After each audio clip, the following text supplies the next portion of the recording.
Iya, kembali lagi dalam program lagi on air di pagi yang berbahagia ini. Ya. Masih dalam pembahasan kita mengenai organisasi berakidah yang benar. Ya. Ya, di segmen ketiga ini kita akan membahas lanjutan poin dari penyebab seseorang menyimpang dari akidah yang benar. Karena ini baru beberapa poin, Ya, ya kita akan tuntaskan biar betul. nggak gantung nih. Betul. Tapi sebelum kita tuntaskan sedikit saja Ustaz, Ya. ini kita jawab pertanyaan dari hamba Allah di Sumatera Utara tadi Mm-mm. tentang beda belajar tajwid dengan tahsin. Gitu ya. Ya. Iya. Mengenai tajwid dan tahsin secara etimologi, secara bahasa itu sama, sinonim dia Ibu, ya kan? Iya. Tajwid dan tahsin. Dan adapun tajwid adalah atau tahsin tersebut mempelajari secara terminologi, secara istilah, yaitu mempelajari kaedah-kaedah atau mempelajari ketentuan-ketentuan hukum dalam membaca Al-Quran, dan juga dalam pengucapan huruf-hurufnya. Nah, itulah yang dikatakan dengan tajwid. Ya. Dan adapun tajwid dengan tahsin itu secara bahasa sama. Sama aja. Allah Baik. Ta'ala alam. Ya. Ya udah, kalau gitu kita lanjut ke Kita lanjutkan. materi nih Pak Ustadz. Mm-mm. Tadi terkait tentang Masa Indomie. Nah, Penyebab ya, lapar nih Ustadz, penyebab belum sarapan nih saat penyebab seorang menyimpang ya dari akidah yang benar. Tadi poin yang sudah dibahas adalah jahil, yang ketidaktahuan pertama. gitu ya. Jahil. Nah sekarang poin yang kedua nih Ustadz, kira-kira apa nih Ustadz? iya. Adapun poin kedua, penyebab seseorang menyimpang dari akidah yang benar, ini adalah ta'assub. Ta'assub fanatik, ya kan? Fanatik buta, gitu. Ya. Fanatik dengan amalan-amalan yang kita dapati dari orang-orang tua kita, dari pendahulu-pendahulu kita, dari nenek-nenek moyang kita. Nah, ini sesuatu yang sangat sulit ya kita tinggalkan kadang-kadang, atau ada yang mengatakan ini kebiasaan atau ini kebudayaan atau inilah yang dicontohkan oleh orang-orang tua kita terdahulu gitu kan. Walaupun orang-orang tua terdahulu tersebut melakukan perbuatan tersebut tidak di atas dasar petunjuk. Ya. Misalnya mungkin menganggap itu sebuah kebaikan, dan ketika mereka tidak mengetahuinya, mereka menganggap itu sebuah kebaikan, kita dilakukan. Dan ketika kita tahu, generasi setelahnya tahu, tetapi karena masih menghormati pendahulu-pendahulu, orang-orang tua kita, ya kita mengikutinya walaupun kita sudah tahu yang benar. Ya.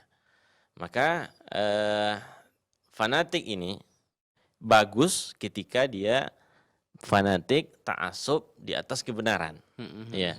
Dia bagus ya ketika dia fanatik berdasarkan dengan dalil. Sesuai dengan Al-Qur'an dan Sunnah, itu harus fanatik kita. Tetapi kalau kita ta'assub tidak di luar hal tersebut, ini tercela. Ya.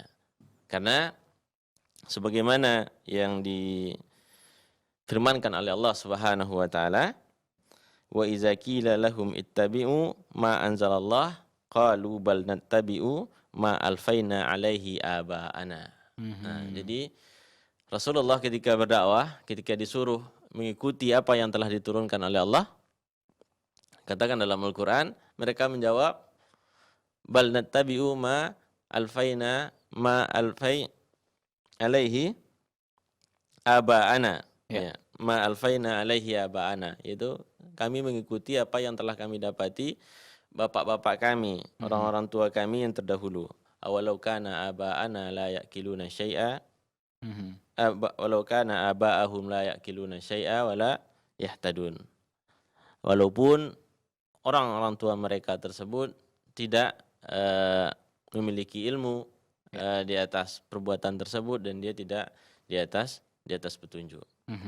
Ya. Jadi inilah poin yang kedua, dan ini banyak kita dapati pada saat ini, ya kan? Banyak kita dapati pada saat ini seseorang fanatik dengan kelompoknya, dengan sukunya, ya kan? Walaupun kefanatikan tersebut membawa dia untuk mengerjakan sesuatu yang tidak diperintahkan, mengerjakan sesuatu di luar dari tuntunan. Iya. Yang mereka menganggap itu kebaikan, mereka menganggap itu sebuah ibadah. Dengan hal itu mereka beribadah kepada mendekatkan diri dengan Allah Azza wa Jalla, persangkaan mereka. Tapi padahal tidak. Kenapa? Karena di luar dari petunjuk tadi. Iya. Masya Allah. Di luar dari arahan tadi. Iya. Ya kita analogikan dia seperti membuat Indomie tadi mungkin. Ya. Ya mungkin kalau dia membuat Indomie ya kan di luar arahan karena dia dapati orang tua mereka ya mungkin ini mie goreng dia kena lihat nasnya mie goreng siapkan apa gitu kan. Minyak langsung Misalnya minyak langsung digoreng gitu kan. Padahal yang benar ada arahan Iya. cara memasaknya ya rebus dulu. Goreng pun di sana enggak ininya, enggak apa tidak tersentuh kecuali untuk menggoreng bawang kan gitu dia. Iya, goreng bawang, goreng bumbu-bumbu yang lain. Ya, kemudian Ustaz, itu yang kedua dan yang ketiga setelah fanatik atau ta'assub tadi apalagi Ustaz? Ya, dan adapun poin yang ketiga yaitu taklid. Taklid al-a'ma. Ya, taklid al-a'ma ngikut buta istilahnya. Ngikut buta atas perkataan, atas perbuatan, ya kan? Tanpa membandingkan dengan dalil yang benar. Jadi apa yang dikatakan oleh ketua kita misalnya atau oleh orang yang disegani atau syekh kita gitu kan, langsung kita lakukan tanpa mengklarifikasi apa dalilnya, apa perintahnya. Memang ada ini dalam Al-Quran apa tidak gitu kan. Kalau ada apa gitu kan. Kasih tahu gitu. Karena seorang muslim kalau perbuatan itu wajib, ya dia harus tahu itu wajib gitu kan. Dalilnya ini gitu. Walaupun dia tidak hafal, tapi dia mengetahui oh dalam Al-Quran ayat sekian kita disuruh untuk sholat, ya kan. Ini dalilnya, aqimus sholata, ya kan. Nah, terus juga suruh membayar zakat, ini dalilnya. Ya ada dalilnya, kan jelas. Tapi ada pun amalan-amalan yang lain yang disuruh safar misalnya ya kan untuk berziarah kubur sekian apa dan di sana ucapkan doa gitu kan. Ada dalilnya apa tidak? Dan kadang ada hari-hari tertentu ya kan di sebahagian daerah di bulan Safar misalnya. Di bulan Safar itu mereka menganggap bulan Safar adalah bulan untuk berkunjung berziarah ke makam. Ke makam yang dianggap para wali. Ya, kuburan dan mereka berdoa di sana. Kalau sakit minta kesembuhan di sana, ini sesuatu yang butuh dalil. Karena selain amalan perbuatan, juga ada amalan keyakinan di situ. Nah, itu kan butuh dalil. Jangan ngikut-ngikut aja, mentang-mentang orang lain rame datang main ke sana ya kan, pergi berangkat naik bus, apalagi bawa bontot misalnya, bawa bekal, yang mana hal tersebut berkunjung seperti itu. Melakukan safar seperti itu kalau tidak ada dalilnya dilarang. Iya, karena Rasulullah Shallallahu Alaihi Wasallam mengatakan apa? La tasuddur rihal illa salasin. Itu tidak disengaja perjalanan tersebut kecuali kepada tiga tempat: Masjidil Haram, Masjidil Aqsa, Masjid Nabawi dan Masjidil Aqsa. Cuma 3 tempat inilah kita perjalanan ibadah dikatakan. Iya, perjalanan ibadah. Jadi inilah kebanyakan karena taklid buta kita terhadap seseorang menyebabkan kita menyimpang dari ajaran kebenaran. Kemudian nih Ustaz, berikutnya kira-kira apa lagi nih Ustaz? Ya, dan yang keempat yaitu gulu. Gulu. Iya, gulu ini bahasa ininya berlebih-lebihan. Ya, bahasa kitanya berlebih-lebihan menganggap seseorang. Iya, mengangkat derajat seseorang itu melebihi kapasitasnya. Iya. Menganggap para wali atau para orang alim atau ustadz ya kan di atas kapasitasnya, padahal ustadz itu juga manusia gitu. Dan dia tidak sanggup melakukan hal-hal yang di luar kemampuan manusia. Iya. Jangan dilebihkan gitu kan. Nah, karena jangankan ustadz gitu kan. Nabi sendiri pun manusia dan dia tidak bisa melakukan sesuatu di luar dari kemampuan manusia. Dan kalau ada yang dilakukan di luar kemampuan manusia, ini adalah mukjizat dari Allah yang diberikan oleh Allah kepada nabinya. Ya. Dan tetapi mukjizat ini diberikan oleh Allah ketika Nabi hidup. Ketika Nabi sudah meninggal, nggak ada lagi mukjizat.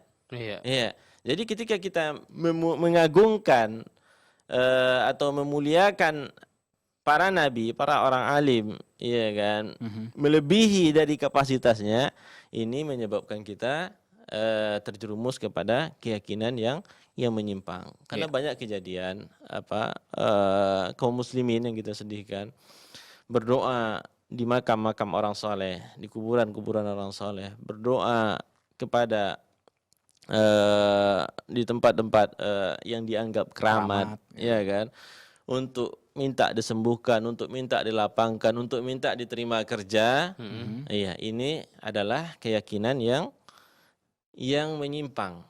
Iya, karena dia mengangkat seseorang itu di luar dari kapasitasnya. Kapasitas siapa menyembuhkan? Kapasitas siapa memberi rezeki? Kapasitas siapa melapangkan dari kesempitan? Ini adalah wewenangnya Allah Subhanahu wa taala. Ya, dan ketika kita minta kepada selain Allah, ini bukan menyimpang aja lagi. Selain menyimpang dari akidah yang benar, kita terjerumus ke dalam kesyirikan. Ya, karena doa meminta pertolongan yang disertai pengagungan tersebut hanya milik Allah. Ya, kalau alasan mereka adalah itu hanya sebagai wasilah nih Pak Ustadz. Iya. Ya, adapun kalau seandainya alasan mereka sebagai wasilah, ya, itu tidak ada contohnya. Iya.